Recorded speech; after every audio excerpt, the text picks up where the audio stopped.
My job is not to tell the president what he wants to hear. My job is to tell him the truth, whether he likes it or not. That is what our nation's leaders and the American people should expect Central Intelligence Service to do. You should expect us to conduct operations and help protect American lives here and overseas, and to do so in keeping with our laws. We should not have to choose between our safety and our values.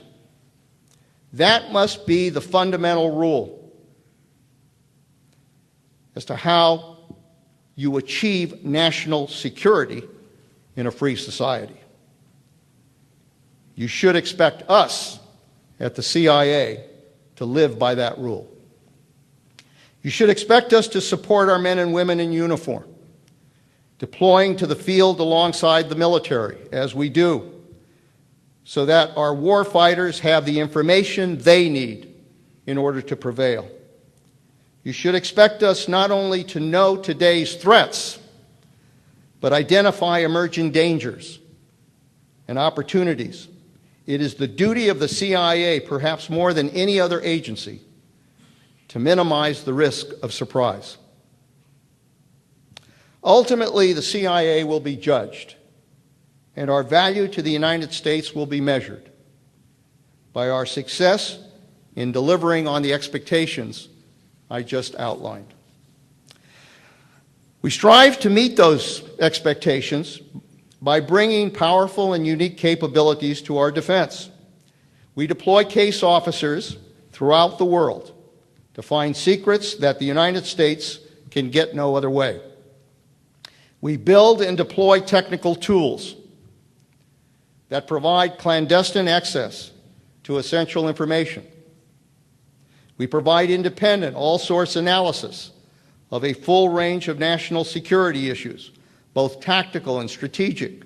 All of the intelligence we gather, by human intelligence, by technical intelligence, means very little if we don't combine it with the analysis of what that information means.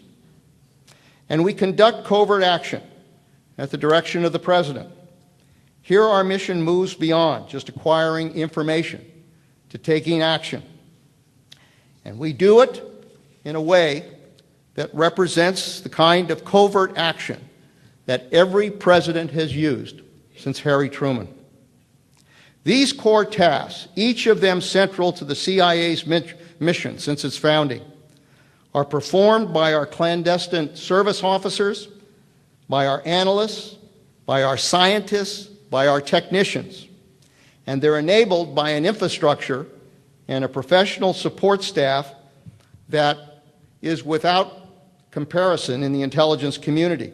Nearly half of the officers at the CIA are in what we call the Directorate of Support. That part of the agencies that builds the facilities out of scratch in the Afghan mountains, that keeps our computers secure and our people safe and healthy. It's quite an operation.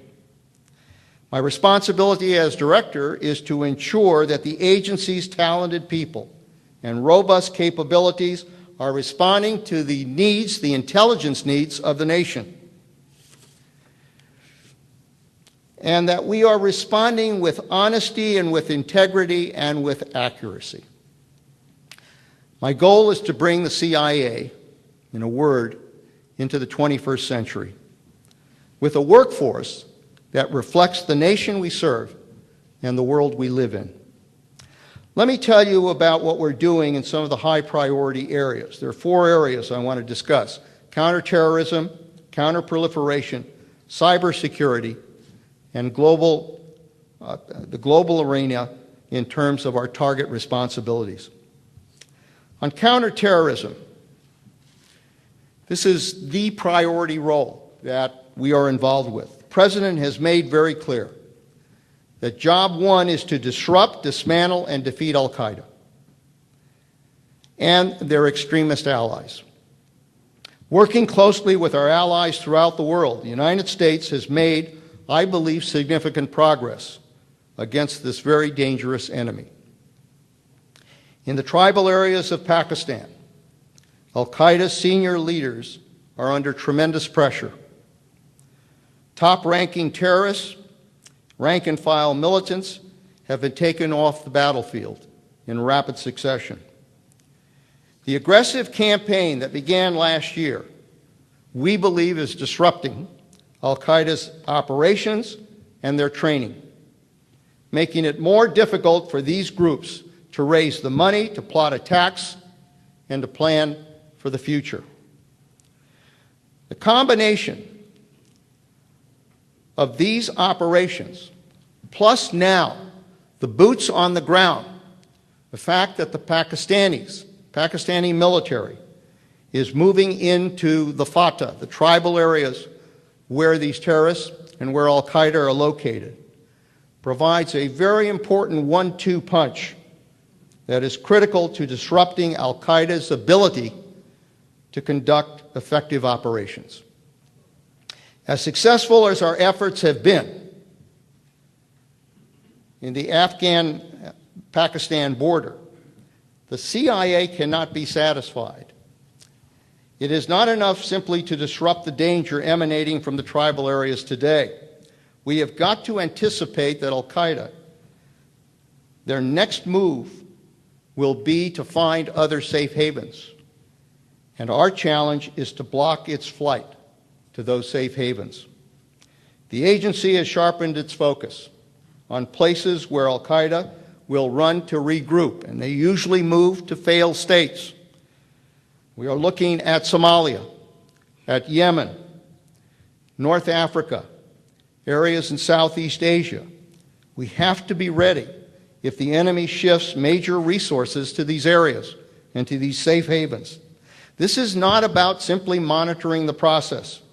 This is about interdicting it and blocking their ability to find other areas that they can operate from. As I said, the agency's job is not only about the present, it has to be about the future. Unless we stay one step ahead, we are not fully accomplishing our mission.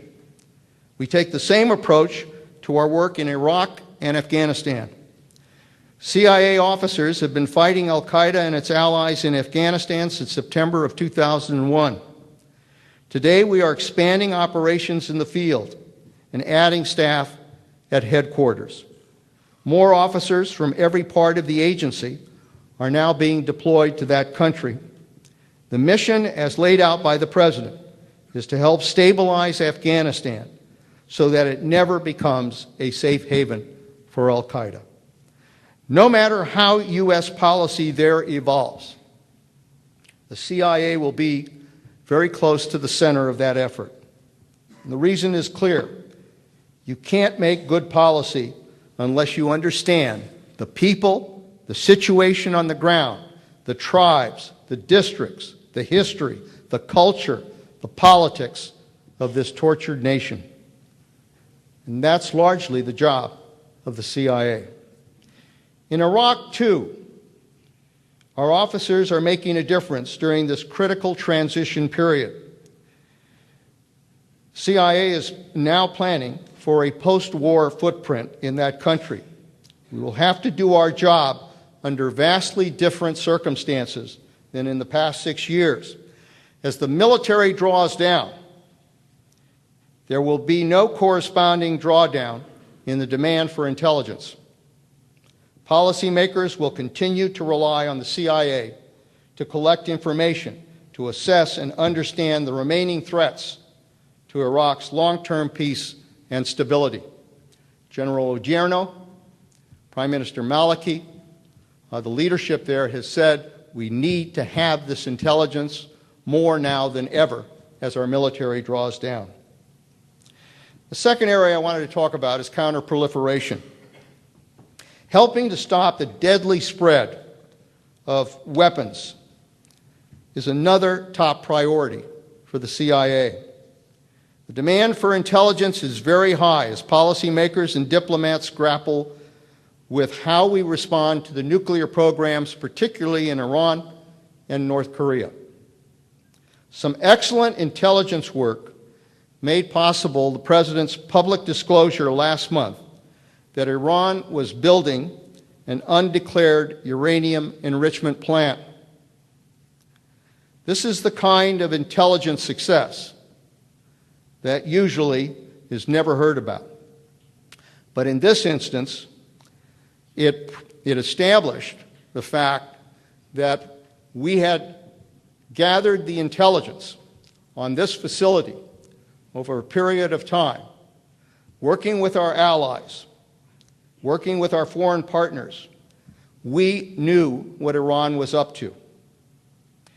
We presented that case to our policymakers. They asked that we prepare a briefing on this to be ready in the event that this issue would be disclosed. And when it appeared that it would be disclosed,